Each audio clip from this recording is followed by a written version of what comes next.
Well, India's healthcare landscape is at a tipping point as we battle a dual burden of lifestyle diseases and communicable illnesses. It's no longer enough to just treat what is visible. We understand that prevention is emerging as the first line of defense, but what does preventive healthcare truly mean in a country like ours where access, awareness and affordability remain huge barriers? We have with us Dr. Ashutosh Raghuvanshi, who is the MD and CEO of Fortis Healthcare. Thank you, Dr. Raghuvanshi. My first question to you, sir, I was looking at some of your interviews and you have been focusing a lot on preventive healthcare. What does this mean in the Indian context? Because in India, we often look at hospitals as places you go to when you fall ill. How has that shift really reflected in the operational style of hospitals like yours? Yeah, I think there are two parts to this question. And the first one is that most of the systems around the world are designed around illnesses and hospitals. It's curative health is where the focus is. And it is not unique to India, but it's all over the world. And the focus has always been on that side.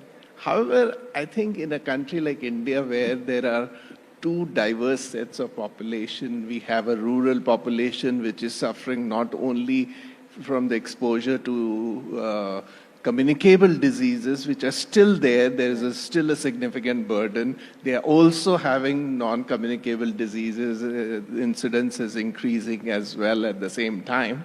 And at the same time, the urban population where obesity and such things are becoming a real-time problem.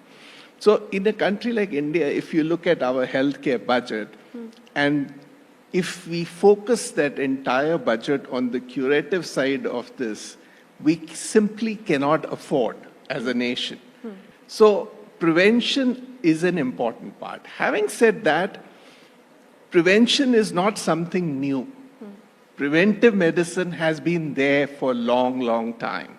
And that's precisely the reason why the incidence of communicable diseases has come down around the world. And there are phenomenal examples. Polio is one glaring example, but there are several other examples of where the preventive part, especially the vaccination part, has, though nowadays, there are a lot of vaccine naysayers as well. But at the same time, I think what has been achieved is phenomenal. Right. And we have gone quite ahead in terms of prevention. But different levels of prevention, primary, secondary, tertiary, are required. In India, different set of populations require different set of preventive measures. Right. And as I was listening to the previous panel, and there is so much of information around, but all that information is not getting channelized somehow, and it's not becoming actionable at an individual level. Yes. So I think we need to focus on that. Right. Dr. Raghuvanshi, there's one more word that we keep hearing, and that's wellness. How do we become a society that's, conscious about the diseases that it has, to being a society that is also very, conscious about the aspect of wellness? What are you doing in Fortis Healthcare to bring in that concept? Because when we look at hospitals now, they're becoming happy spaces. You see a lot of diagnostics. There's data that is explained to you. How do hospitals or private healthcare spaces become happy spaces for people to bring in more positivity and not just look at fixing the problems in their bodies? Yeah, I think that is very important. Wellness is the concept which private healthcare is adopting more and more in different formats. So we also are doing our bit. And in that regard, we have identified few key areas which we think are very, very important and which are underserved as well. So mental health is one such very important area for us. And we have done several measures there. But other than that, we are also creating an online platform which is for counseling for people, which is not for treatment, but for counseling when people need to talk and they want that kind of support. That is available 24/7. And The third one which we are doing is to create infrastructure, physical infrastructure, which is for the patients who require interventions in mental health space. So that is one area which we are working for. Other than that, we are creating the wellness centers in all our hospitals. One of the areas in the diagnostic is the genomic sequencing, which is a good predictor of a lot of diseases one may have in future. And that can give rise to a specific preventive plan for an individual, a personalized preventive plan for an individual. So we have this next generation sequencing, which can give the report the same day, so that increases the kind of probability of preparing a kind of personalized plan for an individual. Dr. Raghuvanshi, also what would you tell a lot of people who use AI, ChatGPT to understand what's happening to them, when it comes to preventive healthcare? What is the red line that they need to draw for themselves? I think one has to understand that these tools are not yet there. They do give an indication, but that indication could be wrong also. At the moment, at the best, you can get 60-70% accuracy, not beyond that, and sometimes even less.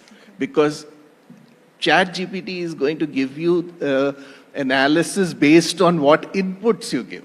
So if your inputs aren't correct, your output is not going to be good. So it's not the limitation of ChatGPT, but it is also the limitation of inputs. At the same time, the tool is a self-learning tool. Yeah. So the more people seek information from it, the more accurate it will become.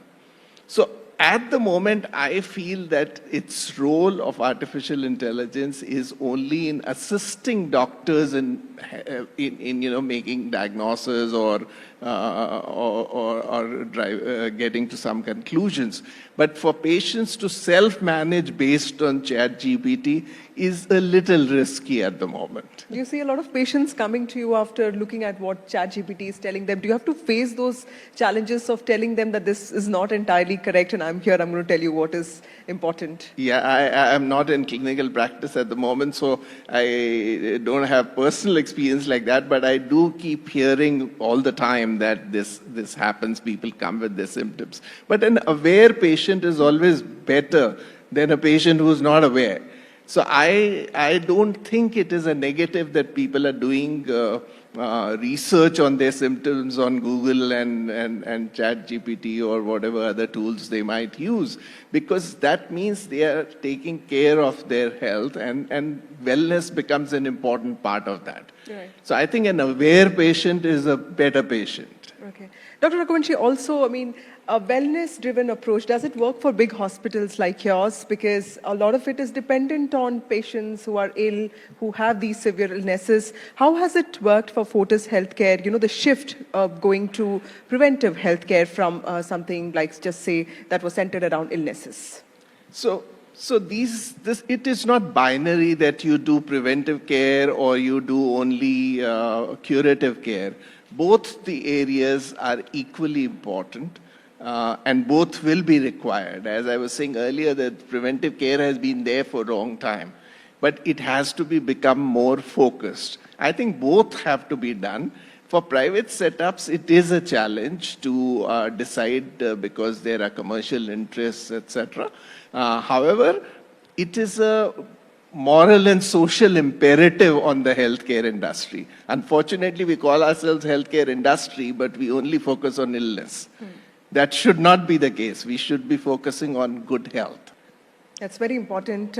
Focus on good health and wellness. While we wrap out of this conversation, we look forward to a 5-part healthcare series featuring Fortis Healthcare on NDTV soon. Here's a look at this partnership which promises to decode the evolving healthcare sector where prevention is no longer a choice.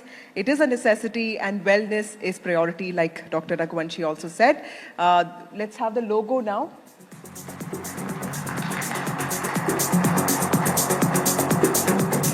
Dr. Raghuvanshi, what are your thoughts on this logo and on this partnership? And also, something, a collaboration like this, how important do you think it is for the realm of preventive healthcare? No, this is extremely important. I think NDTV has been the pathbreaker. We had earlier a relationship on the organ donation for many, many years. And I think this relationship will continue. I think media's role is very, very important. It brings it into the focus, and it is the information which is reliable information. So that makes it even more valuable. Absolutely. Thank you so much. Mainstream media is a reliable source of information, and like Dr. Raghuvanshi says, that one has to be really careful when it comes to tools which are still evolving. As we close this conversation, one thing is clear: healthcare is no longer about hospitals, but it's about habits. Fortis Healthcare, in collaboration with NDTV, brings you a 5-part healthcare series that unpacks this evolution from illness to wellness, from reactive to preventive. Join us as we decode how India's healthcare is not just healing lives, but also empowering them.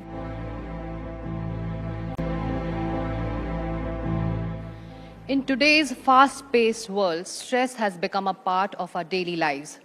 Deadlines, personal expectations, family responsibilities.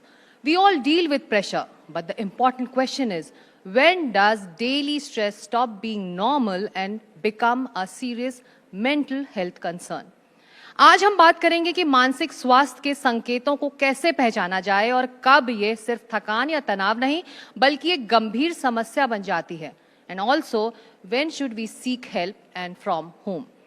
Joining me is Dr. Sameer Parekh, Director, Department of Mental Health, Fortis, Dr. Bhavak Garg, Associate Professor and Senior Consultant Psychiatrist, और Dr. Manushree Gupta, Senior Consultant Psychiatrist. आप सभी लोगों का स्वागत इस मंच पर. Let me begin with you, Dr. Parekh. We all feel stressed at times. When should we start feeling concerned about it, and that level of stress is not the usual daily routine stress? No, I think two aspects to this. Stress is a part of everyday living. It's not possible not to experience some kind of stress related to something or the other. I mean, we are sitting here having a conversation. I mean, I need to have enough stress to have enough focus right now to prepare for it. You would have had your preparation. If you're not stressed enough to plan and prepare, you won't do well. But if you're so stressed that your mind numbs, you aren't able to think, you have a blackout, you fumble, that also is a problem. But stress is a part of our life. चाहे वो हमारा personal relationships हो, work place हो, academic हो, रोजमर्रा की hassles हो, stress जिंदगी का हिस्सा है. The difference is we all need to have the right kind of coping skills to be able to deal with this stress. ये एक हिस्सा हुआ कि हम अपनी coping skills को इस तरह से रखें कि रोजमर्रा की जिंदगी के स्ट्रेस को मैनेज कर सकें. और वही मेंटल हेल्थ है. Mental health is recognizing your strengths and being able to deal with the daily stresses of life. On the other side are mental illnesses. And it's important to see them as two different parts. Mental illness, like any other illness, Physical needs illness, to be treated like how you would treat any illness. You go to an expert, you take medications, therapy, lifestyle, whatever is involved. And for stress, you continue to evolve, learn, be open. And those are the two ways you need to look at it. बिल्कुल. अब doctor Garg, हम सब ये जानना चाहेंगे कि जो early specific warning science हैं, शायद यहाँ हॉल में मौजूद सभी लोगों को ये जानना जरूरी भी है, वो क्या हो सकते हैं जिसके बाद हमको चिंता करनी चाहिए? Like sir said, that stress is a part of everyday life, and we call that as eustress. And the stress, when it goes beyond the abilities of a person, the abilities till the time the person is able to cope, then it becomes distress. So you means good and dis means bad. So all of us, we need that stress to function properly. Till the time we have eustress, our performance becomes optimal. But when it becomes distress, it goes beyond the coping abilities or skills, then it leads to impairment in the functioning. And this is what is most important for us. For us mental health professionals, for us psychiatrists, any kind of dysfunction, be it social or occupational, सामाजिक और व्यावसायिक जीवन पे जब बुरा असर पड़ने लगे, इंसान अपने रिश्ते नहीं निभा पाए, बाहर जाने से कतराने लगे, avoiding meeting people, going to various gatherings and parties, occupational dysfunction होने लगे, काम में efficiency poor हो जाए, absenteeism from workplace, और students के केस में academic performance decline होने लगे, right? So when these things happen, then we say that it is now amounting to possibly a mental health issue or a mental health disorder. It's beyond the normal stress of life.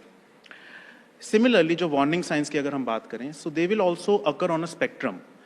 हम जब stress में होते हैं, तनाव में होते हैं, so earliest thing that usually happens with us is our sleep gets disturbed. Or there may be changes in our appetite. कई बार भूख ज़्यादा लगने लगती है, कई बार भूख कम लगने लगती है. लंबे समय तक हो, there can be changes in weight.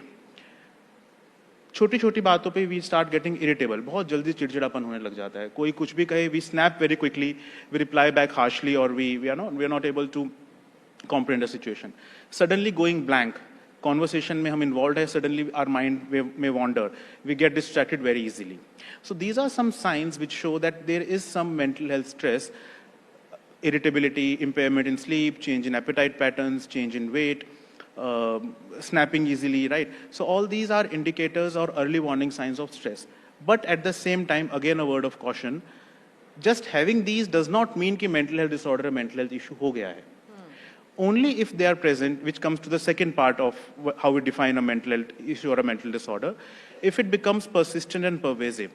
जब ये ज़्यादातर दिनों के लिए ज़्यादातर समय रहने लगे ये लक्षण, then we call it a mental disorder, and we have different classificatory ways जिसमें duration defined है. For example, for depression it's 2 weeks, for mania it's 1 week, and so on and so forth. Right. So early warning signs. Yes, there is possible stress. Something needs to be done. Maybe lifestyle modification, venting out, talking to your friends, to your neighbors, to your relatives, to your work colleagues. If it becomes persistent, pervasive, and leading to social and occupational dysfunction, then possibly professional help is required. Talking about the early signs of stress, and we are seeing nowadays the younger generation, the school-going children are facing these issues. We really want to know what role can parents and teachers play in identifying the stress, the issues which the child is facing at a very early stage. Parenting, yes, and I'm glad you spoke about young children.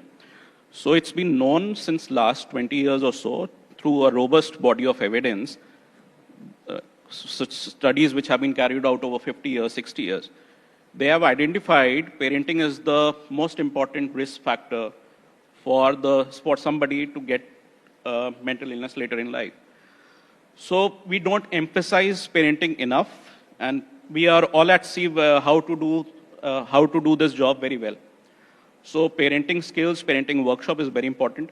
And similarly, teachers in later part of childhood become proxy parents.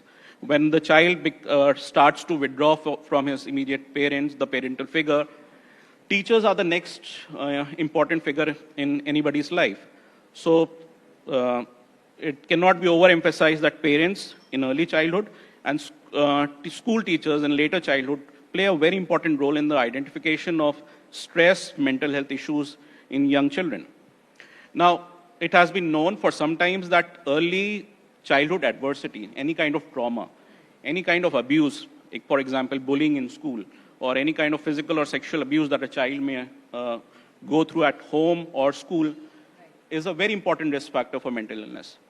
So when we say how to identify, of course, in young children, the primary marker that has been understood is a fall in academic performance. We often emphasize how the child is doing academically at school. So one of the first markers of any kind of adversity is fall in academic performance. And then similarly, the children are not very good at articulating their stress, their inner emotions. So we gain much information by observing, by free play, right? So how the child is reacting to his immediate peers, maybe his friends, if he or she is undergoing any kind of withdrawal, any kind of social withdrawal, he has become irritable, or he has become aggressive or violent with maybe his toys or his peers. That may be one of the first signs of any kind of stress in the child. Right. Thank you. Dr. Parekh, जो बात यहाँ पर कही जा रही है कि जो ट्रिगर पॉइंट्स हो सकते हैं या फिर जो अर्ली साइंस हो सकते हैं, यहाँ ये समझना ज़रूरी है कि अर्ली चाइल्डहुड में अगर किसी तरह का पैटर्न देखा गया, क्या वो तुरंत रिफ्लेक्ट करता है या फिर आपके अडल्ट लाइफ में वो आगे जाके कभी रिफ्लेक्ट कर सकता है? बिल्कुल, हमारी ज़िंदगी में जो एक्सपीरियंसेस हैं, स्वाभाविक है कि वो हमारे जीवन भर हम पे असर करते हैं, खास करके I mean both positive and negative. और मुझे लगता है क्योंकि सबकी ज़िंदगी में किसी न किसी तरह की परेशानियां आती हैं, smooth life is not possible, कैसे मुमकिन है। मुझे लगता है कि सोल्यूशन की बात हमें ज़्यादा करनी चाहिए, और मेरा ऐसा मानना है कि स्कूलों में मेंटल हेल्थ करिकुलम होना ही होना चाहिए, मतलब ये नॉन नेगोशिएबल है। और मेंटल हेल्थ करिकुलम टीचरों के माध्यम से होना चाहिए, विच मीन्स टीचर्स की ट्रेनिंग हो ऑन मेंटल हेल्थ, बेसिक चीज़ें, early identification, language, stigma, wellbeing, coping skills, किस तरह से आप क्लासरूम को एक आइडियल एनवायरनमेंट बनाइए। देखिए आप ऐसे समझिए, एक क्लासरूम भी एक छोटा सा एनवायरनमेंट है। अगर आप हर क्लासरूम के एनवायरनमेंट को पॉजिटिव करते हैं तो स्कूल पॉजिटिव होता है, सारे स्कूलों को करते हैं, that's how the social positivity आएगी। ये तो आएगी नहीं कि कहीं पे हमने यहाँ कुछ कर लिया वहाँ कुछ कर लिया। सो मेंटल हेल्थ करिकुलम होना ही चाहिए। दूसरी बात मुझे लगता है कि मीडिया लिटरेसी, ये समय आ गया है कि मीडिया लिटरेसी के बारे में बहुत स्ट्रांगली काम करना चाहिए स्कूलों में, खास करके। एक इतना इंट्रूसिव नॉन स्टॉप एक्सपोजर है वेरियस फॉर्म्स ऑफ मीडिया का, कि अगर हम बच्चों को ये काबिलियत नहीं देंगे, स्किल नहीं देंगे, how to navigate and be literate to do. और तीसरा, picking up from what Manushi also said, इस बुलिंग पे काम करना ज़रूरी है। एविडेंस है कि बुलिंग एक सिग्निफिकेंट फैक्टर है अडल्ट लाइफ मेंटल कंडीशंस के लिए। तो अगर हम इन 3 चीज़ों पे भी अगर काम करना शुरू करें, आने वाले दशक में हम काम करें इसके ऊपर, तो जब हम एजुकेशन पॉलिसी की बात करते हैं तो बिना मेंटल हेल्थ की तो कोई पॉलिसी हो ही नहीं सकती है। बिल्कुल। अभी हम प्रिवेंटिव हेल्थ की बात करते हैं तो बिना मेंटल हेल्थ के प्रिवेंटिव हेल्थ नहीं हो सकता। हम हेल्थ की बात करते हैं, बिना मेंटल हेल्थ के हेल्थ नहीं हो सकता। जितने लोग यहाँ बैठे हैं, जो बाकी सुन भी रहे हैं, आप हेल्थ डिफाइन करिए, और हेल्थ डिफाइन इस तरह से करके दिखाइए, डेयर है, जहाँ पे मेंटल हेल्थ का जिक्र ना हो। आप बोल नहीं पाएंगे, कंप्लीट नहीं कर पाएंगे हेल्थ को। जिस चीज़ के बिना हेल्थ नहीं है उस पर हमारा कितना एम्फेसिस है, चाहे वो हेल्थ केयर प्रोवाइडर्स हों, चाहे एजुकेशन हो, चाहे वर्क प्लेस हो, पॉलिसी मेकर्स हो, मीडिया हो, all of us need to understand कि हमें स्टेक होल्डर बनने की ज़रूरत है। खाली ये जो थोड़े बहुत एक्सपर्ट्स हैं, इनसे नहीं हो पाएगा।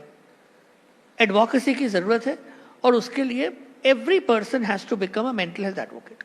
Every day is a mental health day, and the mantra is unmute yourself, talk to people, don't be limited to your rooms and your digital devices. Thank you so much for this great conversation, and this conversation should carry on beyond this platform too.